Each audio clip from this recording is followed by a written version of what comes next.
রামনবমীর উৎসবে মাতলেন গোটা আরামবাগবাসী। রামনবমীর দিন সকালে গোঘাট ১ নম্বর ব্লকের রঘুবাটি গ্রাম পঞ্চায়েতের অন্তর্গত রাজগ্রাম এলাকায় রাম মন্দিরে পুজো দিলেন তৃণমূল নেতাকর্মীরা। উপস্থিত ছিলেন গোঘাট ১ নম্বর পঞ্চায়েতের সমিতির সভাপতি বিজয় রায় আরও অন্যান্য কর্মী সমর্থকরা। এ বিষয়ে বিজয় রায় জানান, মুখ্যমন্ত্রী মমতা বন্দ্যোপাধ্যায়ের কথায় ধর্ম যার যার, উৎসব সবার। আর সেই বক্তব্যকেই সামনে রেখে সর্বধর্ম সমন্বয়ে সকলে মিলে পুজো দিলাম। পুজোর শেষে তিনি বলেন, আরামবাগ লোকসভা কেন্দ্রে লক্ষাধিক ভোটে জিতবেন মিতালি বাগ।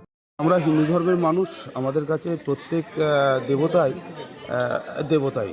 তাই আমরা বিভেদ না রেখে সর্বধর্মের সমন্বয়ে মুখ্যমন্ত্রী মমতা ব্যানার্জির যে বক্তব্য, যে ধর্ম যার যার, উৎসব সবার, সেটাকে সামনে রেখেই আপনারা জানেন 2024 সালের লোকসভা নির্বাচনে আমাদের আরামবাগ লোকসভা কেন্দ্রের প্রার্থী হয়েছেন মিতালি বাগ প্রার্থী হয়েছেন।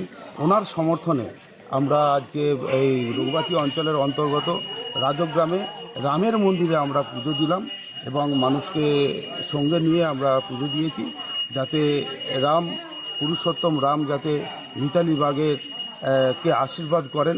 আরামবাগ লোকসভা কেন্দ্রে যাতে আমরা বিপুল ভোটে জয়লাভ করতে পারে তৃণমূল কংগ্রেস, সেই প্রার্থনাই আমরা পুরুষোত্তম রামের কাছে করে গেলাম।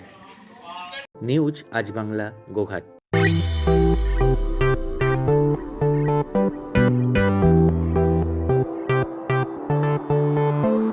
এবার আরামবাগে এসে গেল বং পিৎজা।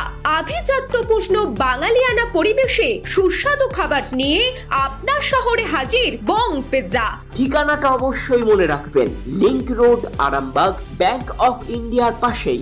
আরাম করে রাজশাহী পরিবেশে খাবার নাম বং পিৎজা।